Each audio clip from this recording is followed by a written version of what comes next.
নমস্কার। বাঙালিয়ানায় আজকে আমি রান্না করব কাতলা মাছ। আর আজকের কাতলা মাছটা একটু অন্যরকম স্টাইলে, ভিন্ন স্টাইলে রান্না করব। আর এই কাতলা মাছের নাম হচ্ছে কাতলা সুন্দরী, আর এই নামটা দিয়েছে আমার মেয়ে।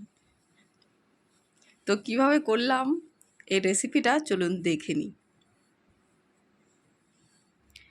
কড়াই তেল দিয়ে বেশ ভালো করে গরম করে নেব। তারপর এর মধ্যে আস্তে আস্তে মাছগুলো ভেজে নেব। মাছ ভাজতে ভাজতে আপনাদের সাথে শেয়ার করে নিই কেন এই রেসিপিটার নাম কাতলা সুন্দরী রাখা হলো। আমি যখন মাছটাকে রান্না করে একটু সাজিয়ে গুছিয়ে ভিডিও করছিলাম, তো তখন আমার মেয়ে এসে বলছে কি রান্না হয়েছে। আমি বললাম কাতলা মাছ। তো মেয়ে বলল যে মাছ তো সেজে গুজে একদম সুন্দরী হয়ে রয়েছে। তো ও বলল যে এই মাছের রেসিপিটাকে নাম দাও কাতলা সুন্দরী। তাই আমি ভাবলাম ঠিক আছে, তাই হোক, কাতলা সুন্দরী রাখা হোক। তো কথা বলতে বলতে দেখুন মাছগুলো কিন্তু সব ভেজে নিচ্ছি। এইভাবেই উল্টে পাল্টে মাছগুলো ভেজে তুলে নেব।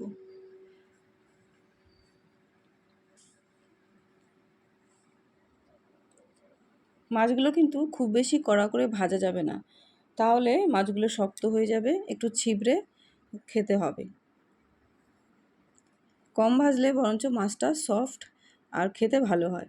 তো মাছ ভাজার তেলেই দিয়ে দিচ্ছি একটা শুকনো লঙ্কা, তেজপাতা, 2 টুকরো দারচিনি, আর একটু দেব জিরে, গোটা জিরে। তো ফোড়নগুলো ভাজা হয়ে গেলে এর মধ্যে দিয়ে দেবো পেঁয়াজ বাটা। আর পেঁয়াজটাকে আমি মিক্সিতে পেস্ট করে নিয়েছি। এখানে একটা বড় সাইজের পেঁয়াজ নিয়েছি। পেঁয়াজ, টমেটো সবকটা জিনিসই আমি মোটামুটি পেস্ট করে নিয়েছি যাতে গ্রেভিটা বা কাইটা ভালো হয়। তো পেঁয়াজটাকে ভালো করে একটু ভেজে নেব।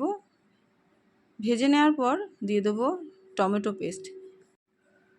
এখানে বড় থেকে একটা টমেটো পেস্ট করে নিয়েছি। তো পেঁয়াজ আর টমেটোটাকে ভালো করে একটু ভেজে নেব যাতে কাঁচা গন্ধটা না থাকে।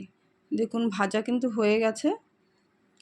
আরও কিছুক্ষণ একটু ভেজে তারপরে বাদবাকি মশলাগুলো অ্যাড করে দেবো। তো এখানে নিয়ে নিয়েছি ধনে গুঁড়ো, জিরে গুঁড়ো, লঙ্কার গুঁড়ো আর আদা বাটা। তো সমস্ত মশলাগুলো দিয়ে আবারও একটু নেড়েচেড়ে কষিয়ে নেব। আর কষানোর সময় অবশ্যই কিন্তু আঁচটাকে একটু কমিয়ে দিতে হবে, নচেত নিচে দিয়ে লেগে যাবে, পুড়ে যেতে পারে। তো দিয়ে দিচ্ছি হলুদ গুঁড়ো পরিমাণ মতো আর স্বাদ মতো লবণ।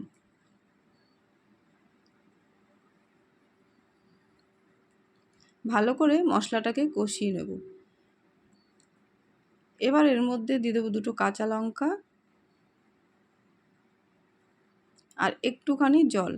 নিচে দিয়ে লেগে যাচ্ছে, তাই আমি একটু জল দিয়ে আবারও কষিয়ে নেব। ততক্ষণ কষাবো যতক্ষণ না মশলার গা দিয়ে তেল বেরোচ্ছে।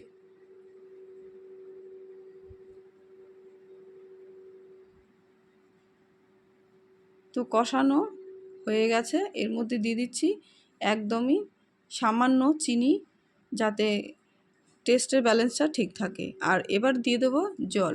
জলটা পরিমাণ মতো। আমি খুব বেশি ঝোল করব না, একদম গা মাখা কাই হবে। তো এবার এটাকে ফুটতে দেব।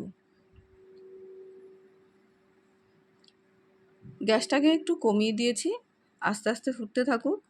এবার এর মধ্যে দিয়ে দিচ্ছি সামান্য গরম মশলার গুঁড়ো, একদমই অল্প গরম মশলার গুঁড়ো, আর দিয়ে দিচ্ছি 1 চামচ ঘি।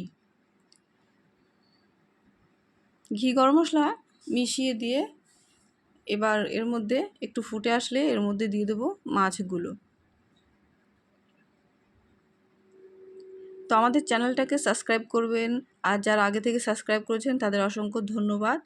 আর লাইক অবশ্যই করবেন, কমেন্টও জানাবেন আজকের রেসিপিটা কেমন হয়েছে। তো মাছগুলো দিয়ে ভালো করে ঝোলে ডুবিয়ে নেব।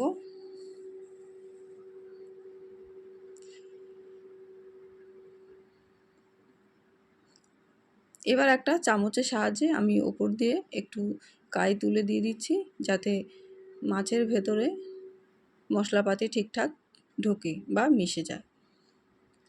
তো এইভাবেই কিছুক্ষণ ফুটিয়ে গ্যাস অফ করে দেবো।